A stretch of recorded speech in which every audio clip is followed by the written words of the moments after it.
శ్రీ కనక మహాలక్ష్మి అమ్మవారి ఉత్సవం ప్రతి ఏడాది మార్గశిర మాసంలో చాలా ఘనంగా చేస్తారు. అండ్ ఈ ఇయర్ కూడా అలానే 27th నుంచి 18th వరకు ఈ పండగ 30 days కూడా చాలా బాగా సెలబ్రేట్ చేస్తారు. ఒకవేళ ఎవరైనా విజిట్ చేయకపోతే తప్పకుండా వచ్చి విజిట్ చేయండి. ఈ అమ్మవారి ప్రత్యేకత ఏంటంటే 150 సంవత్సరాల క్రితం ఒక బావిలో వెలిసారు. అండ్ ఈవిడికి లక్షవారాలు అంటే చాలా ఇష్టం. గుడి ప్రత్యేకత ఏంటంటే మీరు గర్భగుడిలోకి వెళ్ళి అమ్మవారికి అయితే మీ చేతులారా స్వయాన్న పాలాభిషేకాలు అవి చేయొచ్చు.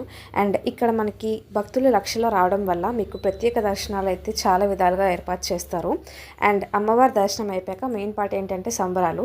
ఇక్కడ ఫస్ట్ ఏంటంటే నా ఫేవరెట్ ఇయర్ రింగ్స్ దగ్గరికి వెళ్ళిపోయాం. ఎక్కడున్నా సరే మనకి ఇయర్ రింగ్స్ మ్యాండేటరీ అనమాట. అండ్ కీ చైన్స్కి వచ్చేటప్పటికి ఇక్కడ మీకు wide range of key chains అయితే అవైలబుల్ ఉంటాయి. ఆ తర్వాత యాక్సరీకి వచ్చేటప్పటికి ఇక్కడ డిఫరెంట్ టైప్ ఆఫ్ చైన్స్ అవన్నీ కూడా చాలా బాగుంటాయి, which is very budget friendly. చిన్నపిల్లలకి బోల్డ్ అండ్ టాయ్స్ కూడా ఉంటాయి. అండ్ బ్యూటిఫుల్ ఫ్లవర్ వేజెస్ అయితే నేను చూసాను. ఆ తర్వాత బ్యాంగిల్స్కి వచ్చేటప్పటికి మా మమ్మీ కోసం అయితే బ్యాంగిల్స్ తీసుకున్నా. చాలా బాగున్నాయి, నాకైతే చాలా బాగా నచ్చాయి. అండ్ అలా జాతర మొత్తం ఒక రౌండ్ వేస్తాం నేను మా మమ్మీ కూడా. అండ్ ఇక్కడ కిచెన్ యాక్సరీస్ కూడా చాలా క్యూట్గా బాగున్నాయి.